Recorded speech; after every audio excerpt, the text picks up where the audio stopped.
只要人人都献出一点爱，世界将变成美好的人间。家人们，赶紧行动起来！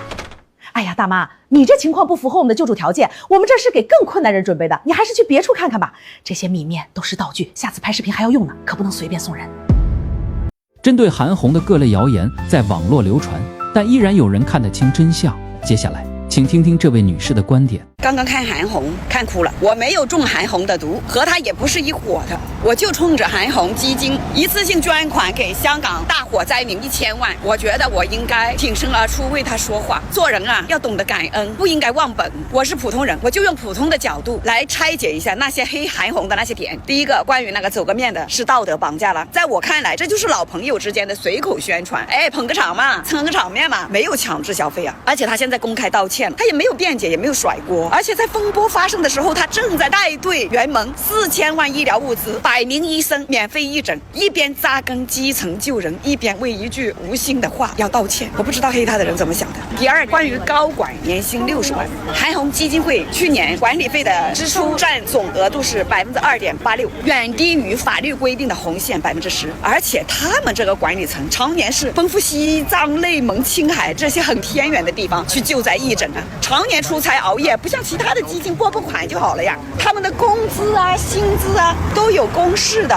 而且韩红本人已经捐款8000万了，他自己没有拿过1分钱工资，所有差旅费他都自己垫付的，他不报销的。他们的高管管理几亿块钱呢，那是属于专业人士了。我这种很普通的这种人，我都1个月赚几万，他们高管5万块1个月，哪里高啊？第三，关于2万多的苹果电脑，这个大型的基金，他们的设备是刚需的，他们要做图文，要做视频，要管理那么多物资，要存档，要高配置的剪辑修图，还要专业摄影的器材。它不像我们买个电脑给小孩子看个动画片那么简单了。像我儿子初中他就开始写谱了，他用的那个电脑就是1-2万的，所以他们那种大型基金用2万的电脑有什么关系？第四，关于7亿收入，然后支出才2亿嘛，有的人就觉得太离谱了。那如果收多少就花多少的话，突然来了洪水、地震、传染病，需要大量应急资金，怎么办？像上次香港火灾，一下子就是捐款1000万，这个事情啊，3年前就有人举报韩红基金了，说他贪污多少钱，后来查过了，人家没问题，你们为什么还要翻出来黑他？第五，关于有一个人，他说他1.9万捐款查不到，那个是基金给了他回复了啊，那个钱不是消失了，他是个人捐款，捐到对公账号，那个是不能绑定的。而我们像这种微信捐了多少都能查得到，全部清清楚楚的。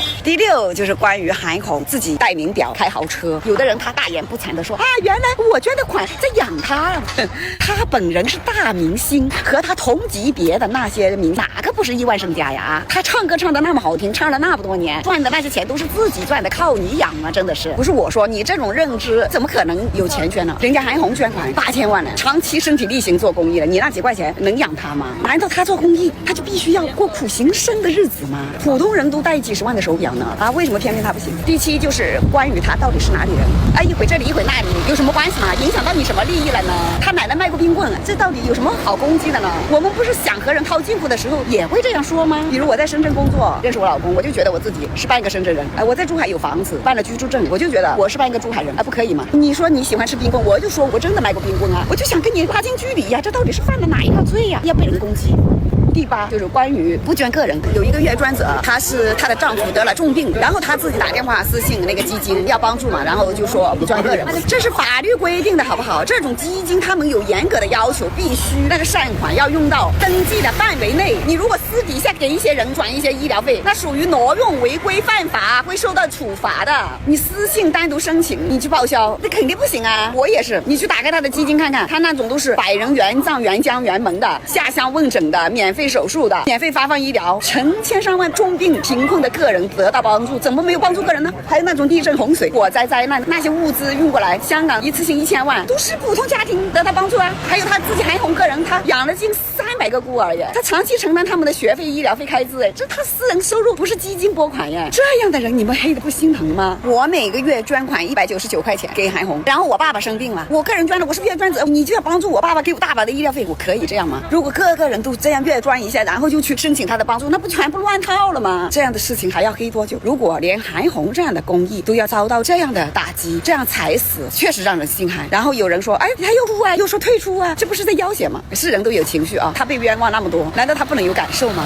所以做人啊，还是要有良心，想想自己到底捐过多少，做过多少。看看那么多有钱的明星，有几个像他这样做？连一个这样的好人都要这样子去打击他，所以我觉得好寒心啊。年度最佳牛逼人物评选，释永红又称高希霸，籍贯呢山东的爸，成都的妈，北京的奶奶，西藏的他，愣是听不懂藏族话，日语说的挺呱呱。这性别呢不详，身高152，体重251，体重啊有那么一点小超标，除了屁股全是腰。哈佛 F1 驾照，双料学位，各种乐器呀从来没有学过，上手就会，就没法解释。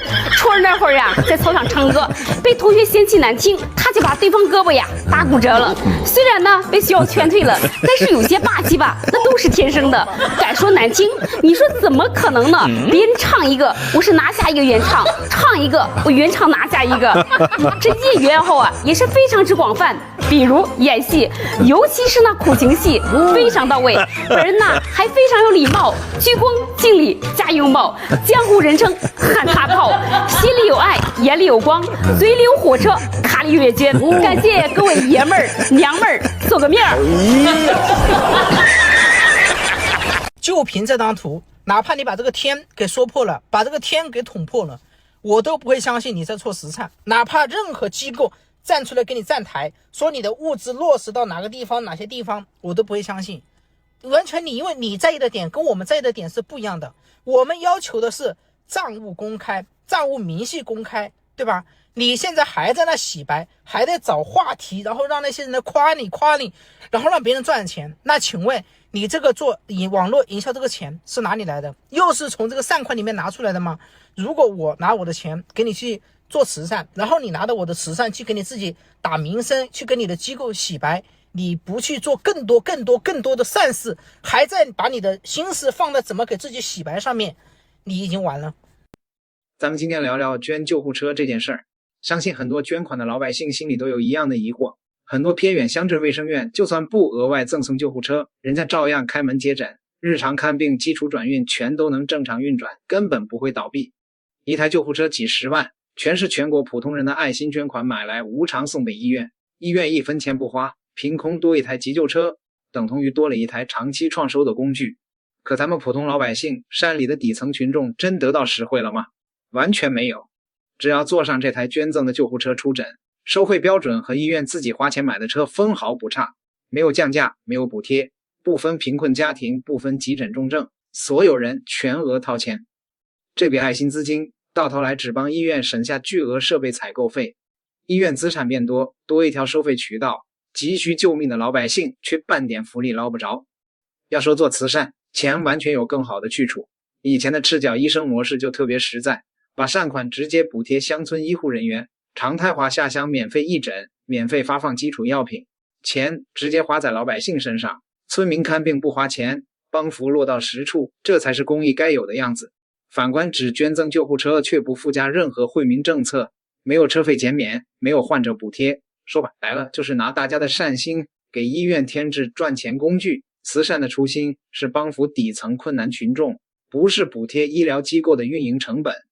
如果一份捐赠只能让医院受益，老百姓得不到半点好处，那这份捐赠本身就失去了公益原本的意义。